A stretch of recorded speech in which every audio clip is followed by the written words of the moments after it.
Welcome to the Dispatch. You are listening to a primer on Jammu and Kashmir.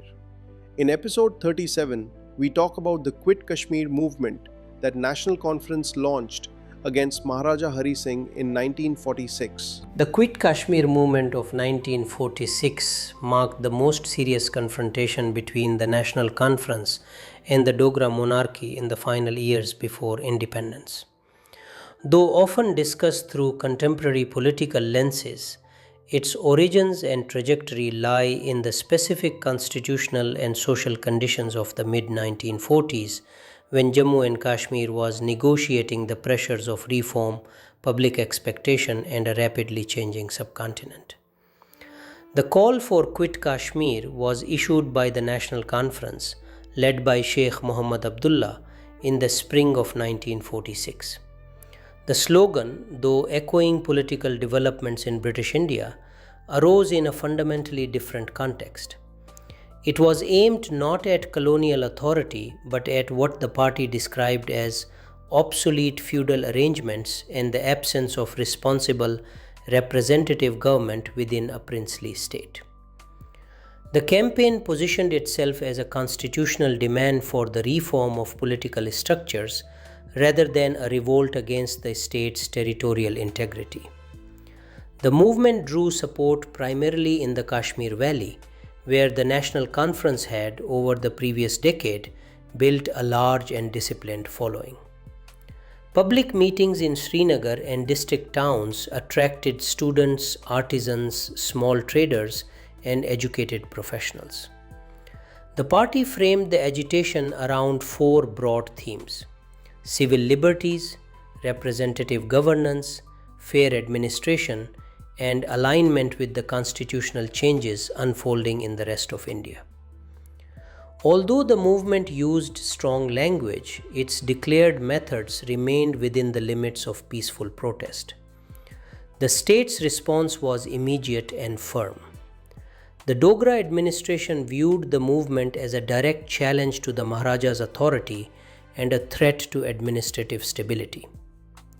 Sheikh Abdullah and several senior National Conference leaders, including Mirza Afzal Beg and Bakshi Ghulam Muhammad, were arrested. Press restrictions were tightened and public assemblies were regulated. These actions transformed the agitation into a legal and political standoff, with Abdullah's arrest becoming the focal point of public debate. The trial of Sheikh Abdullah drew significant attention. Proceedings were closely followed in the valley, and reports reached political circles across India. Leaders from the Indian National Congress expressed concern about the arrests, framing the issue in the broader discourse of civil rights in princely India. The British Residency maintained a monitoring role, reporting developments to New Delhi and London while avoiding direct intervention. The trial underscored the tension between a politically awakened society and an administration committed to maintaining established authority. The Muslim Conference, led by Chaudhry Ghulam Abbas, did not join the agitation. Its leadership viewed the movement as poorly timed and overly confrontational. In Jammu province, political mobilization remained limited. The region's associational political culture, concerns about stability, and differing political priorities created a distinct response. These divergences highlighted the complex regional character of politics in the state. Although the agitation resulted in episodic clashes and arrests, it did not escalate into large-scale violence. By late 1946, the movement had lost momentum as trials progressed and wartime socio-economic pressures persisted. Yet the episode had lasting impact.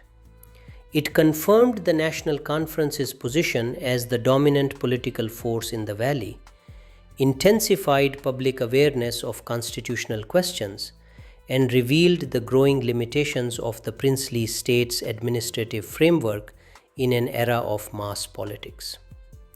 On the eve of independence, the Quit Kashmir movement stood as a defining moment in the political awakening of Jammu and Kashmir. It did not decisively alter governance, but it shaped expectations, sharpened alignments, and set the stage for the far more consequential decisions the state would confront in 1947. Thanks for watching this episode of Primer on Jammu and Kashmir. Here is a quick note from the editors of the Dispatch. While dealing with historical events, we are conscious of the fact that history has no single view. In places like Jammu and Kashmir, this can be more complicated.